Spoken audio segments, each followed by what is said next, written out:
Africa, and a warm welcome to JIT-TV News, where we bring you nothing but politics, business, sports, and entertainment all in one experience. My name is Andile Guguletu Intombi Yakwacindi Umahlaba. Let us take a quick look at your headlines for today. Mwenezi battles with food insecurity due to cause of climate change. President Mnangagwa opens 2023 cabinet year. Zimbabwe takes tourism promotion to Italy. A mother of four, Ms. Sekai Madudu, together with her sister, comfort their wailing toddlers after being vaccinated against measles at Chamvana Primary School site in Mwenezi District, Ward 8. Walking into the blazing sun, wondering what will become of their waiting millet crop. With no harvest this season, most households in the district face insufficient food insecurity. The Zimbabwe Red Cross Society, with support from the International Federation of Red Cross, it is implementing a hunger crisis response project in the Mwenezi district, targeting 850 households in Ward 5, 8, and 14, which is still not enough. However, the extending and expanding the cash disbursement program will ensure that more vulnerable households like the Madudus benefit. President Mnangagwa officially opened the first session of the 2023 cabinet, setting the agenda for the year. The president said this year's cabinet was expected to consolidate the gains made by the Second Republic with implementing policies, programs, and projects to bring them to their conclusion.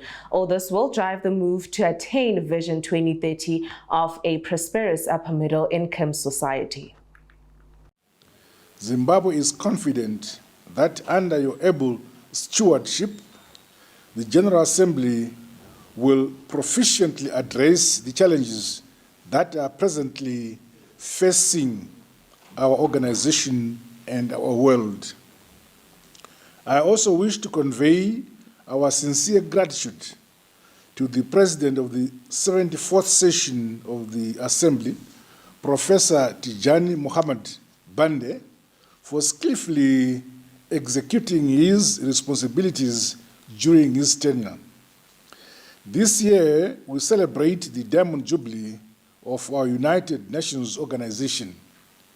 It is gratifying that we continue to make a qualitative difference in the lives of many people throughout the world. Our jubilation has sadly been marred by the COVID-19 pandemic, which has brought to the fore the importance of unity and effective multilateral cooperation in building a future we all want. On to the African news now. A 13-year-old Zambian boy has so far spent 4 weeks at home after being denied admission into a government school for having dreadlocks. Chisanga Mubanga had reported to join the Kasama Boys Secondary School in the North Province, but administrators told him to cut his hair first, but an order his father refused to comply with.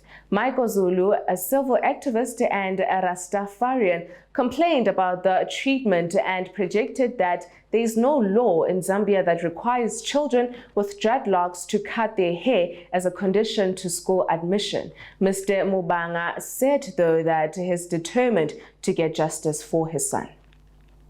And on to your international news now.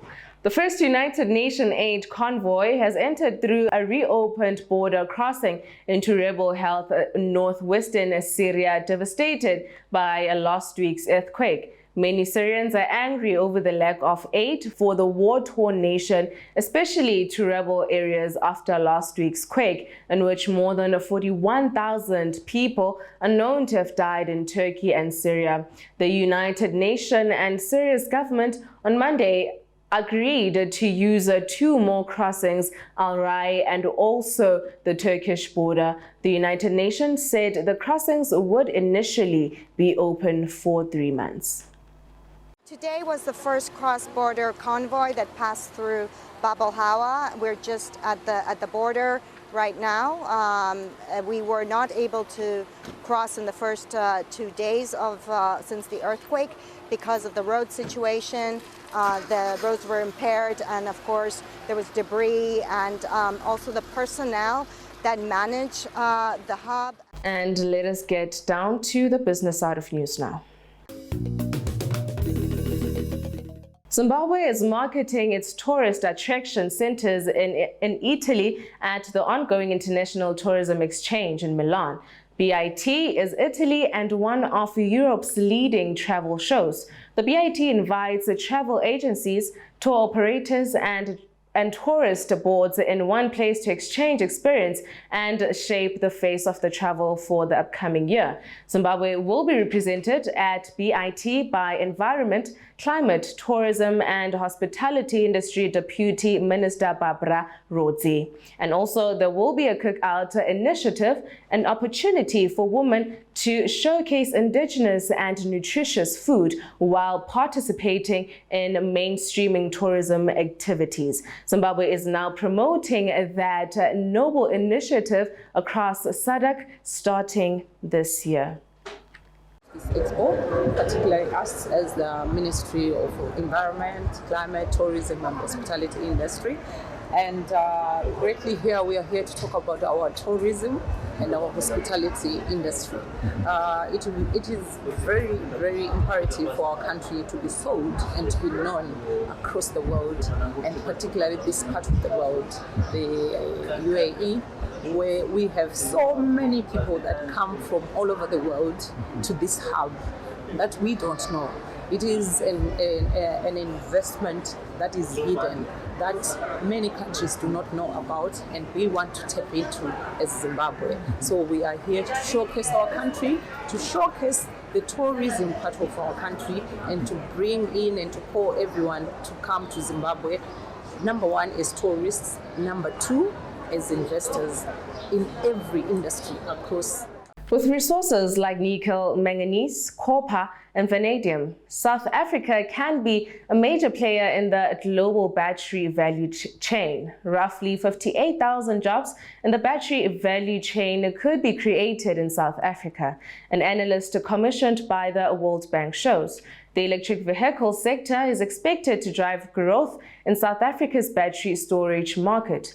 The analysts project that South Africa's battery storage market could grow from 270 megawatts in 2020 to 15,000 megawatts by 2030 in the best case scenario. Much of this growth would be attributed to the electric vehicle markets.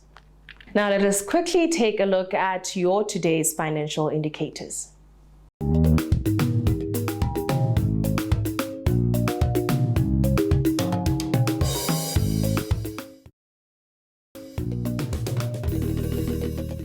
And on sports news, we have former SuperSports United midfielder Jabu Maluleke, who has announced his retirement from football, bringing an end to his career. Maluleke brings an end to almost 17 years career where he featured for clubs such as Black Leopards, Polokwane City, SuperSports United, and Sekhukhune United. The Soweto-born midfielder is set to turn 40 in March and has now joined SuperSports United as a development coach.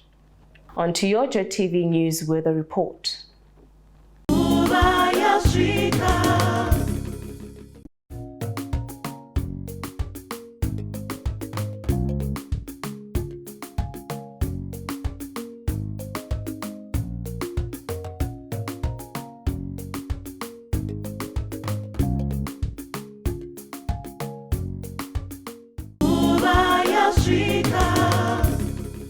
And that is all from me to you. A huge thank you for joining me tonight. As always, kindly please comment and follow us on all our social media platforms at Twitter, Facebook, and Instagram, or rather go to our website at www.JIT-TVzw. Signing out, it is Andile Guguletu in Ntombi Mahlaba. Have yourselves an amazing day.